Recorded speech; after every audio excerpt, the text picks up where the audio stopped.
I'm Bev Adams. I own an independent paper crafting business showcasing products from Stampin' Up. I made this gorgeous card with products from Stampin' Up. I sell these products and also a few items to make crafting more convenient. I have the free detailed directions for this card on my website. If you decide you would like to try this card, you can click the links for the products to be taken to my online store at Stampin' Up. You'll see where to find all of that at the end of this video, so don't worry about taking notes. It's time to put stamps, ink, and paper together. I used Color and Contour. Love this stamp set. And I'm also using the Scallop Contours dies. This die set has 2 dies that are specifically made for this stamp set, but the scalloped and the rectangles are really wonderful for all kinds of cards. If you buy these together as a bundle, you can save yourself 10%. I'm using some of the gorgeous hand pen designer series paper. I'm specifically using the Highland Heather leaf print and the mint macaron stripes. I'm showing you some different ways to use this gilded leafing. This is such a pretty embellishment. My inks are Versamark, Highland Heather, and mint macaron. I am going to use the heat and stick, so you'll need a heat tool. My card base is Gorgeous Grape, and I have a piece of basic white to go on the inside that's 4 by 5 1/4. I have a piece of that designer series paper. This paper is 5 1/2 by 2, and I have already cut the very edge of this with that scalloped edge. I already cut some of the basic white with this die piece, and I'm also going to be using this. And I'm using some of this gold ribbon. I love this ribbon. It is very soft and thin, ties beautiful knots and bows, has that gold flecking in it. You'll see lots of my projects using that. I have a piece of basic white that's 1 3/4 by 4, and I have some of the foam adhesive that is cut to the same size, and I cut it just barely large enough for this image, and that's so I don't waste any of the adhesive. I'm going to put some tear and tape on the very edge of this straight edge of this designer series paper.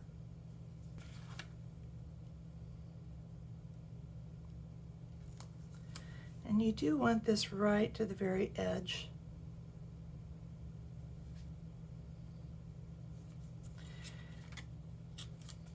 On this sample, I did this, and then I cut off, basically cutting this tape in half for a narrower edge. So you could do that if you'd like. I'll do this the wide way so you can see what that looks like. We'll go ahead and put our mint macaron designer series paper on the card base.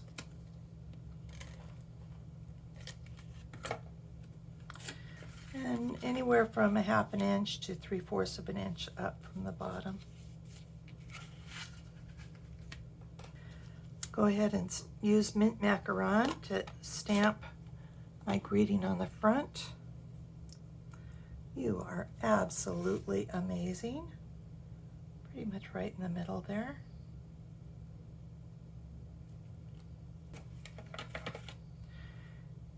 And thank you for everything. Goes right in the middle. This is for the inside piece. Stamping the stems and the flower outline on this 1 3/4 piece of basic white.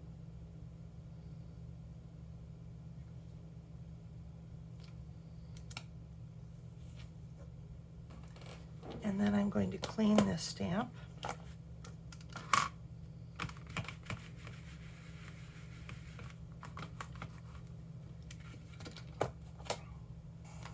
And then with the Highland Heather, I'm going to stamp the flowers. These do not match exactly. That was intentional. This is kind of a, I want to say artsy fartsy. Probably shouldn't say that on the recording. This does look dark. It will get lighter as it dries. And then I'm going to use Versamark. I do have 2 scraps of paper. I'm using different colors just so I don't get these mixed up. One of them is for gilded leafing, one is for my heat and stick powder. So I'm using the heat and stick powder one. I have refilled the ink on this because I do want it pretty juicy. There is a leaf with kind of a swirl, and I'm going to stamp that on the inside.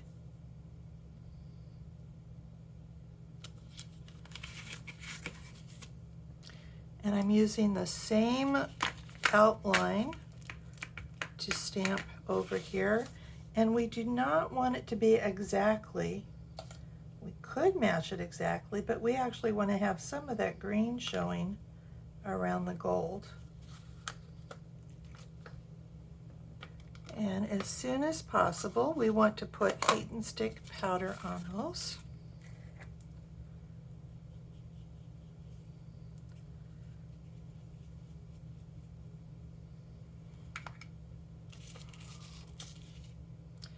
And remove the excess. And put this back in the tub.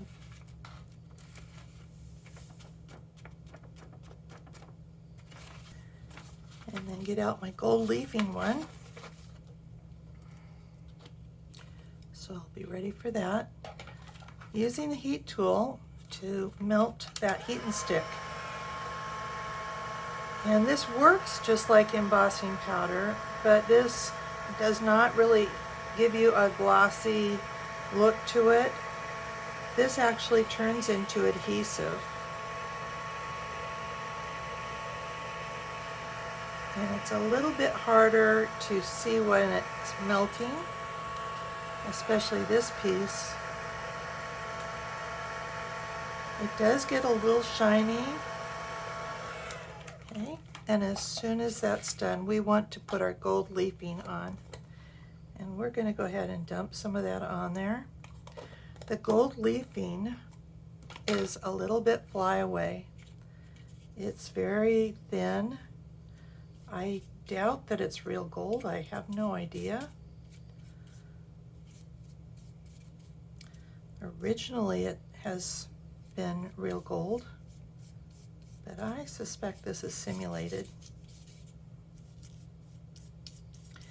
I have a stenciling brush to brush the excess off. You could certainly use I think you could also use an old soft toothbrush. You might be able to use a blending brush, but I think I would want one dedicated for gold leafing. And boy, this looks so much better when you're using a juicy Versamark pad.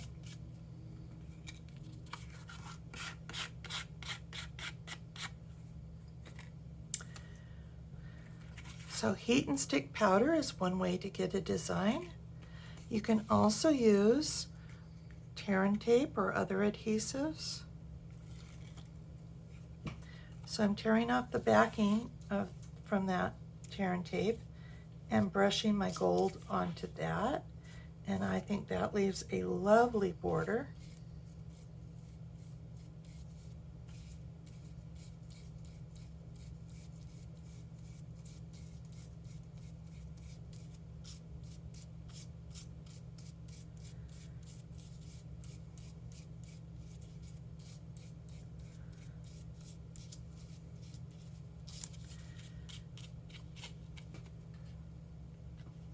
Another way you can use it is by using your multi-purpose liquid glue and just using this as a pen to draw on your highlights. And when it dries clear and stays sticky. This is not quite dry, so let me see if I can use my heat tool to dry it faster. This is interesting. I have not done this before, and what's happening is the outside of the glue is drying first, and then the inside is drying and bubbling, and that's gonna be interesting. That's not what I expected.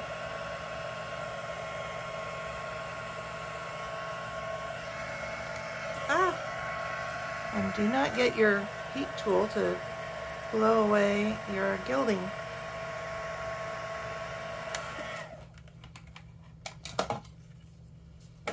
And do as I say and not as I do. Yikes. The gilding is very, very, does tend to fly away very easily. So let's see what happens with those bubbles. I don't know what will happen.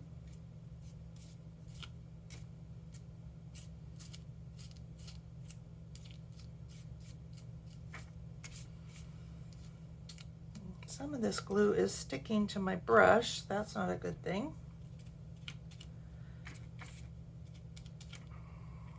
So let me make sure I get gilding on all of the glue.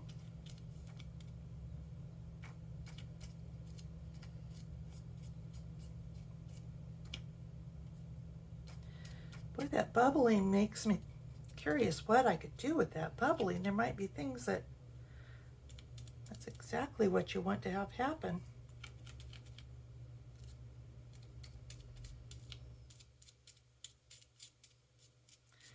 But it was certainly an unexpected side effect of this one. And that glue is still soft, and it really should be not, well, but I think it's actually doing a pretty good job. So with this method, I feel like I get a thicker layer of gold. What do you think?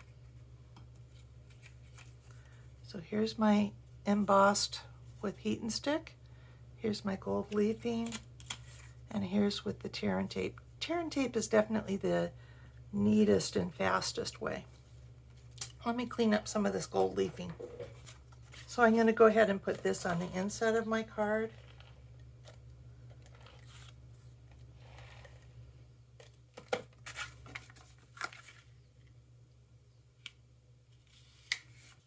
I'll put this on the front of my card. I don't know, I've been trying to do these in the same order I have the directions, and I'm not really good at that.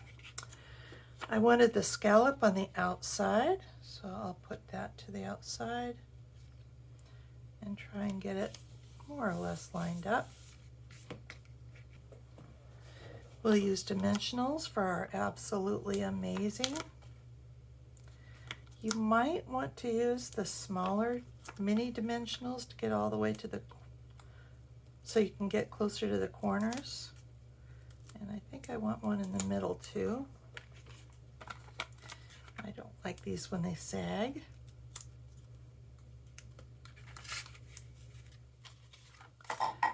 I want this up in the upper right corner. And I forgot my ribbon, so let me put my ribbon on. I think I can pull this up a little bit. You just need a couple of inches of this ribbon, maybe 3 inches. Now you do want to be a little bit careful because this does tend to fray. So I'll put some here.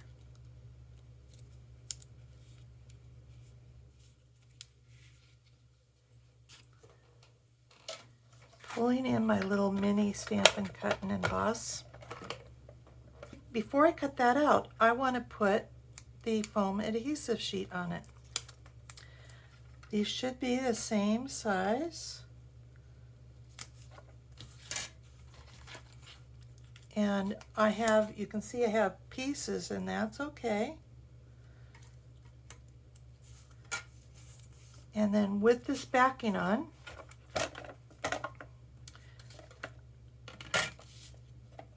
use my die to cut this flower out.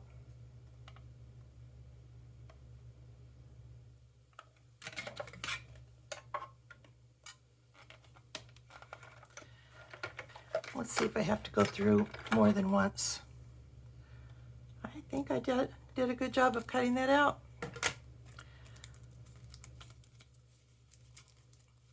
Now when I've cut this with the trimmer, I usually cut it on each side at the same measurements, and that gets it across.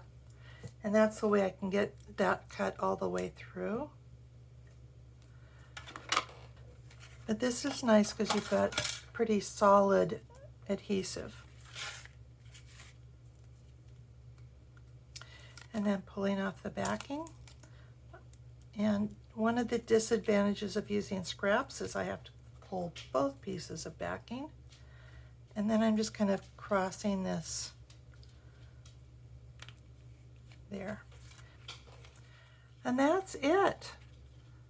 You are absolutely amazing. Here is the web address for this project, where you'll find the free detailed directions and links for the products I used. Just click the links and you'll be taken to my online store at Stampin' Up!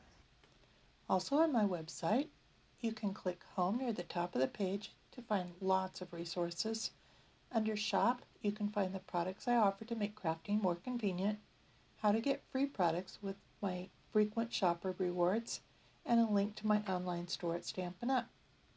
Click Inspiration to scroll all my projects back to 2011, most with detailed directions and videos. Though the products in those older projects have been retired, you may find techniques, layouts, and color combinations to inspire you today.